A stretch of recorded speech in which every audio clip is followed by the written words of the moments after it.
Isa pong nakakatakot itong bagay na akin pong ikukwento sa inyo.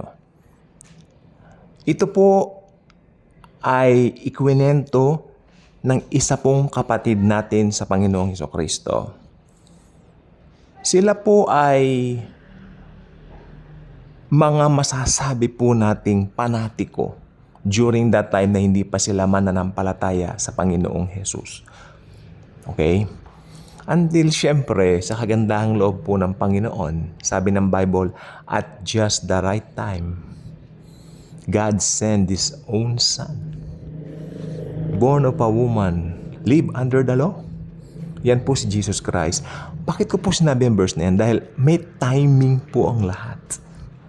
Huwag mong sabihin panatiko yan. Huwag mong sabihin kada ganun, nandun siya sa lugar na yon, ginagawa yung mga ritual. Dahil pag dumating na yung right time dyan na makakilala kay Jesus yan, magiging mainit pa yan kaysa sa atin. Sinasabi ko po sa inyo. Yun po yung nangyari sa kapatid natin sa Panginoon. He was telling us, nangyari po ang kanyang pagiging born again. Siya po ay nakakilala sa Panginoon taong 1990. Okay, so 1990, it was how many years ago? 34? Yeah? Okay, 34.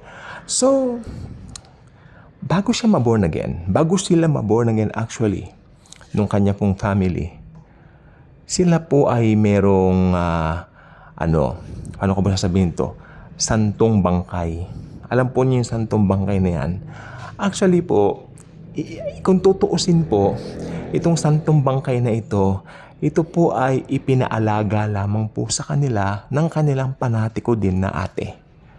Bali, kapatid po nila, kapatid ni brother na panganay, ate nila. So, since nasa States, nasa Amerika, so kailangan na mag-aalaga. So, sila po yung nag-aalaga dati. Until nung na-born again na po sila, ang sabi niya, alis na tayo sa bahay na to dahil may mga bagay na na-against sa pananampalataya natin. Ayun pong sabi niya. Kung tutuusin, sabi naman niya, hindi naman tayo maapektuhan ng rebultong yan. Oo, sabi po niya. Pero ang problema kasi, may dumarating dito tuwing hapon, actually tuwing Biyernes po yun, may pumupunta po roon at nagdarasal. Oo, at tinatawag po silang pamilya na magdasal. Sila po yung naghahanda.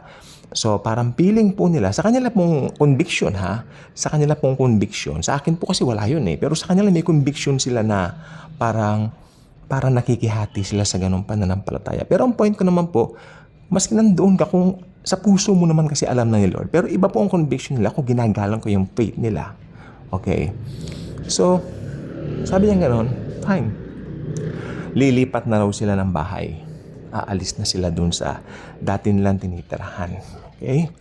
So, naghanap sila ng matitirahan at nakakita naman po sila. Bali, sa kamag-anak din naman po, sa kamag-anak ng asawa niya. So, hindi naman po ganun kamahalang sisingilin sa pagpapaupa. Pero, nagtaka po sila. Ito na po yung mga mysterious things na nangyari. Simula nung nagbalak silang lumipat. At ito po, maniwala kayo hindi. Nangyari lang po sa lahat po na ito, nangyari lang po ng 3 araw. They planned, sabi niya, Huwebes. We planned Thursday na lumipat. Okay. Parang ang bilis-bilis na ng mga pangyayari na lumipat. So, itinawag nila dun sa sister niya, ate niya, nalilipat sila. Hindi raw po naging maganda yung salitaan nila, yung usap nila. Dahil kung nagpalit ka ng relihiyon, ayan pong sinabi sa kanya. Nagpalit ka na ng relihiyon. Iiwanan mo na yung kinalakihan natin. Ayan ang sabi po sa kanya. Baka nakalimutan mo. Sarado tayong ganon. Nakakandado tayo. Ganon. Then hindi kumikibo si brother. Bali, uncle ang tawag ko dito. Sabi niya ganon. God bless you, ate. Kung ano yung naranasan ko, sabi niya. I'm praying. Maranasan mo rin. Paano mo mararanasan? Sabi rin ng kapatid niya sa Amerika. Iiwanan mo ang Diyos. Kanya, yung Diyos daw, yung Yun po yung bangkay daw. Iiwanan mo siya ang Diyos, iiwanan mo. Lalo kang mamalasin. Ganyan. So, umpisa, siguro ang pinaka-first sign na kinonsider niya, nag-away sila. Ating magandang, sige, kanya. Umalis ka. Kanyang ganon. Sabi niya ganon, the house will not be ready until Monday. Sabi niya. So, dito muna kami. Sabi niya ganon. Kayong bahala. Kanya. Pero ako, sabi nung kapatid daw niya, hindi ko na muna kayo kakausapin. Nagalit. Alam niyo, totoo po yan kasi marami po ako narinig pag may naborn again sa family, yung iba hindi na kinakausap. Totoo po yan. Kasi, yung isang kakilala po namin, ganyan din ang case. Lahat sila saradong, alam niyo na kung anong religion yun. Ayoko magbanggit. Oo, din nakakilala yun. Bata pa siya. Talagang sabi niya, I am the queen of being persecuted. Sa lahat ng binubuli, I am the bully queen sa bahay. Kanya. Pero sabi niya, hindi bali ng ganon. Total, pag binabasa ko ang Biblia, bidang-bida naman ako. Sabi niya, sabagkat si Jesus nasa side ko. Well, totoo po yun. Masarap ma-persecute sa ngalan ng Panginoon, hindi po ba? Okay, balik tayo sa kwento ko kay Uncle. So, hindi sila pwedeng umalis doon hanggang Monday. Sapagkat ibabakit na yung bahay na yun sa kamag-anak ng asawa niya. Pwede na silang lumipat. Noong Friday, ito na po yung mga talagang hindi nila maintindihan na nangyari. Okay? Noong Friday night, nanonood sila ng TV. Siyempre po sa salas ang TV. Oo, dala na rin po yung kalungkutan na, siyempre habang nanonood ako ng TV kani Uncle na ganyan, yung bali brother natin sa Panginoong Jesus, no? Sabi niya, mabigat pa rin ang loob ko, hindi ko makapaniwala. Nagalit ang kapatid ko. Pero sabi naman ng asawa niya, talaga namang ganyan, di ba? Pag may naborn again sa family, talagang magagalit sila. Dahil unang-una, hindi naman nila maiintindihan niya. Not until sila rin maborn again. Oo. Tignan mo si Apostle Paul, sabi ng asawa niya, dati, pinapersecute niya ang church. Dati, pinapersecute niya ang mga believers. Ngayon, nung naging believer siya, siya ang pinapapatay. Siya ang pinapersecute, hindi ba? Okay. So, sa ganun daw na paliwanag ng asawa niya, gumaan ang pakiramdam niya. So, praise Jesus. Praise the Lord. Bigla rin kumalampag doon sa pangalawang palapag ng Kasi nasa taas po yung yung ribulto. Bigla pong may kumakalampag. Ano yun? Nagulantang po sila. So, sila po ay pumanik doon. Doon sa kwarto na kinalalagyan ng santong bangkay nga. Okay. Pagbukas daw nila ng pinto, yung bangkay po naman as is, nakalagay po dun sa kanyang higaan. Wala po dun sa case na sabi niya, nilalagay lang dun sa parang arko ng pagpuprosesyon. Pero hindi po yun nakalagay doon, nasa kama po yung bangkay. Yung isang araw pong nag-board doon, may border kasi doon, pumasok doon, natakot eh. Oo, mayroon pa, pinapaalagaan doon ng ate niya. May nag-board daw kasi sa kanila dati. Estudyante. Pagpasok daw doon, nakita yung natakot. Kasi yung bangkay po 6-footer. 6 foot yung bangkay na yon na ribulto. No? Ayan po ang nangyari. Pagkatapos, ang kwento pa niya, as is naman daw nakahiga. Baka raw guni-guni nila. Pero doon pa lang, imposible, sabi ng anak niyang panganay. Kung guni-guni natin yan, bakit lahat tayo narinig natin yung kalampag malakas? Gaya raw, dug, dug, dug, parang bolang tumatalbog. At maririnig mo yon dahil doon sa taas nun, kahoy yung sahig. Doon daw mismo sa tapat ng kwartong yon, sigurado sila. Kasi dalawa lang naman daw kwarto sa taas. Yung tinutulugan niya at saka yung kinaroroon ng bangkay. Hindi po ba? Kaya yung kwartong yon, dati, na tinutulugan nila, pinaupahan daw nila dati nung mangailangan sila ng karagdagang income, mga estudyante. Sabi niya, pinaupahan nila yung kwarto nila kasi sa baba na lang sila natulog. Pero nung umalis naman yung estudyante, bumalik daw sila doon sa room na yon. Ayun. So, nandoon na naman sila sa taas. Pero matapang din yung mga estudyante, no? Katabi nila sa... Yes, pero ala pa naman nangyayaring ganun daw dati. Pero yun na nga po, nung bumalik na sila doon sa taas, syempre, katabi na nila Yung hindi nila akalain na ganun po mangyayari. Until dumating daw yung Sabado. Tanghali po ito. Ito na po yan. Ito na po yung talagang breaking point. Kung ba't umalis sila maski wala pa Lunes. Tanghali. Kumakain sila. Bigla raw pong merong parang nag-spark. Alam niyo yun? Parang sa kuryente. Oh. Ano yun? Sa taas na naman. Pumanik sila sa taas. Pero, ito na po sasabihin ko sa inyo, hindi na po sila nakatuloy doon sa kwarto sapagkat nakita nila yung bangkay tumayo, nakatingin sa kanila. Nagtakbuhan na sila palabas. Pagkatapos nagpalipas sila sa labas hanggang nagtataka yung mga kapitbahay, bakit hindi sila, anong tawag dito po? Hindi sila pumapasok sa bahay. Hindi na po nila sinabi doon sa mga ibang kapitbahay daw kasi baka mapagkamalan silang baliw. Pero nung pagdating na nung alas 7 ng gabi, pumasok sila as is na yung bangkay at nagbalot na sila. Bumalik na yung bangkay sa higaan niya. Nagbalot na sila, umalis na po Sabado ng gabi. Hindi nagpaabot ng Lunes. Inilak na lang nila yung bahay. Yun po. Yun ang kanyang testimony. Nakakatakot po yun. Kasi nasa Bible po, talagang gagalaw po yung mga imahen sa huling panahon. Tapos, ang pinaka hindi niya malimutan yung itsura ng bangkay nakatingin daw sa kanila. Ewan nila ba't nagkaganon daw nung aalis na sila dun sa bahay na yun. Tapos, dahil sa takot nila, yun na. Pero, bago sila umalis, nagdesisyon po sila na ipag-pray nila yung bahay na yun. Yun. Hindi natin alam kung ano nangyari, sabi at hindi na raw sila bumalik doon. Ngayon daw, sabi naman niya, kasalukuyan, may caretaker na nag-aalaga. So, it's so sad na may mga ganyan pong nangyayari. Pero sabi po kasi ng Bible, lahat po ng bagay sa mundo, fallen. Halimbawa, ganito po. Alam niyo po bang hindi lang po ribulto ng santo ang pwedeng pasukan ng demonyo, maski manika? Alam niyo po yung Annabelle? Alam niyo po ba ang true story yung Annabelle? Pero hindi ganoon yung totoong manikang Annabelle hindi po nakakatakot eh. Ang itsura niya parang unan lang siya na nilagyan ng mga patches na mata.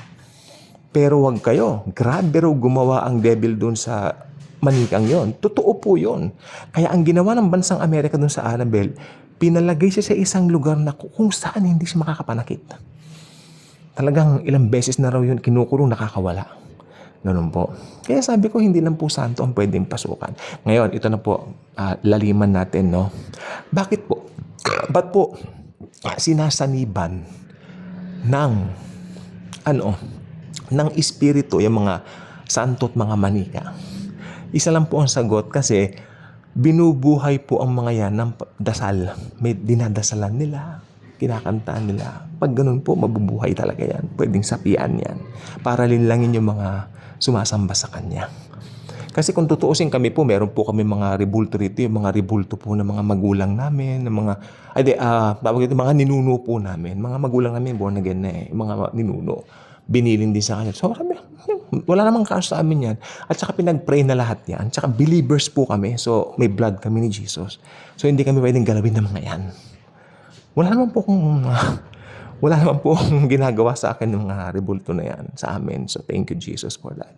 Kasi believers po tayo. Hindi po ba? So, ayun po. Kaya sinasaniban niya mga yan. Kaya sabi ko po sa inyo, pag kinakandilaan mo, binubulaklakan mo, pinoprocession mo, ibang usapan na yon. You're worshiping it. You're worshiping that. And it's not good. Dahil sa totoo lang po, talagang yung path para pasukan yan, you are entertaining it to enter it. Kaya totoo po yan. Ngayon, ano po ang tamang paraan diyan? Isa lang po, in Jesus' name, begun. In Jesus' name, layasan mo yung rebulto namin. Pero kung may tatapon yung rebulto, kung maganda, kasi antik yan. Pero layasan yan ng demonyo. Pero kung takot ka talaga, pwede mong dispatch yan kung takot ka. Pero believer ka, matatakot ka ron. Ako, sabi ko nga doon, Uncle, puntahan natin, malayo. Kanya, hindi ko na po babanggitin yung lugar para to be safe. Isa pong province na malayo dito sa Maynila. Ayaw niya nang bumalik doon. Bukod sa malayo, sabi niya, I'd rather forget it. Kasi nakakatakot. Pero ni-remind siya ng pastor, believer ka na ba? Oh, pero yung experience talaga nandun. Sabagay, hindi mo siya mable-blame. Talaga po. Ang hindi rin makalimutan yung sa hagdanan, yung para may nag-spark. Ano yun? Siyempre natakot sila baka may sunog. Di ba? Hagdanan yan. Hindi na po sila nakaano. At buong pamilya sila, ha? Kasi ang anak niya 3, tapos 2 sila. 2 sila mag-asawa, 3 anak. 5 sila nakakita noon. Pag gano'n din, nakatingin sa kanila. Parang nanlilisik yung mata nung ribulto. Oo. Kaya sabi ko po, yung po mga ganyan, may pathway dyan. Oo. Kung dinadasalan mo lagi, binubulaklakan mo, mabubuhay talaga yan. Pero ang salita po ng Diyos, very powerful sa mga ganyan. Pwedeng itaboy ang mga spirit na yan. Kasi totoo po ang familiar spirit na maniwala po kayo sa akin. Yung uncle ko nakakita ng kapre. Basta, mahal na araw ng Biyernes Santo ng 1978. Nagpapatugtog siya ng Saturday Night Fever na soundtrack nung kay Travolta. Stayin' Alive para yung music. Naging alive mo yung kapre. Kakatakot daw, ang pangit-pangit daw. Sa totoo lang po. Tapos yung dito sa Sampaloc po naman, di po ba? Yung meron po kasing doon, nakitira doon na kaibigan din nung kamag-anak nung pinsan ko. Doon muna raw siya kasi maghahanap silang work dito sa Maynila. And then, anong nangyari? May nakita raw siya na parang humihila ng ataol na parang nakadamit ng pare. Oh, hindi po ba? Tapos sabi naman ng isang matanda roon, kuba naman daw, humihila rin atol. Pero nakita nung isa, nakadamit ng pare, humihila ng ataol at walang ulo. Natakot siya. Umalis dito sa at lumipat na ng ibang lugar, umalis dun sa lugar na yon. Lumipat dito sa kung di ako nagkakamali, sabi niya, sa Pinobal, lumipat siya roon. Dahil natakot na po siya. Kasi, di ba, may mga evil spirits po talaga. So, mag-iingat po yung mga hindi pa tumatanggap kay Lord Jesus. Pero pag nireceive mo si Jesus, yung mga ganyan, wala nang effect yan. Dahil ang Panginoong Jesus na po ang ginawa mong tagapagligtas mo, ginawa mong hari ng buhay mo. Believe me, no weapon formed against you shall prosper. Ikwento ko lang po. Actually, ngayon gusto kong malaman ano nangyari doon sa ribultong yun. Pero sabi ko, nonsense kasi talagang end times na tayo. Kung ano-ano na yung kababalaghan. Alam nyo, kung tatanungin nyo ako, totoo yung sa Agoo, yung sa Agoo La Union, maliit pa akong bata noon, pero sabi nila, lumuha ng dugo. Posible yun Posible yun kasi, di ba, niluluhuran, binubulaklakan, pinoprosesyon, dinadasalan, sinasamba. So, things like that. Alam niyo bang maraming kwento ng ganyan na gumagalaw yung mga ribulto? Pero ito, wow, grabe ito. Sa Kristiyano talaga, nung naging Kristiyano, napansin nyo, nung naging Kristiyano sila, doon sila inatake nito Doon talagang, di ba? Yes, yun ang ginawa. Kaya sabi ko, talagang inaatake ng diablo ang mga believers. Pero itong sasabihin ko, no weapon formed against us shall prosper, because greater is He who resides in us, diba, than He who resides in the world. Kaya kung hindi pa kayo subscriber dito sa ating channel na ito, I invite you to do so. Click mo ang notification bell, i-share nyo ang video ito para yung kapakinabangan natin na espiritual atin din pong maibahagi sa iba. Ano ba yung mga nararanasan na yan? Baka mamaya nalilito na po kayo na, hey, ano nangyayari? Bakit nakakita ako ng aswang? Bakit nakakita ako ng multo? Bakit ako nakakita ng white lady? Lahat po ng yan may dahilan. Dahil po yan ay mga familiar spirits. Who are the familiar spirits? Ito po yung mga espiritong sumama nung nagrebelde si Satanas. Mga demonyo po yan, mga fallen angels po yan. Nagkalat sa mundo, nagkalat sa lupa, dinideceive ang mga tao. Mag-iingat po kayo pag hindi pa kayo mananampalataya. Baka isang araw makakita kayo ng kapre, makakita kayo ng white lady, makakita kayo ng kuba na humihila ng ataol, pari na walang ulo, mihila rin ng ataol.